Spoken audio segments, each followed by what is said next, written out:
些刻骨銘心事，誰能預計後果？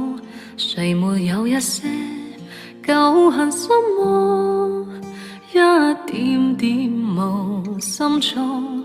誰沒有一些得不到的夢？誰人負你負我多？誰願意解釋為了什麼？一笑已經風雲過，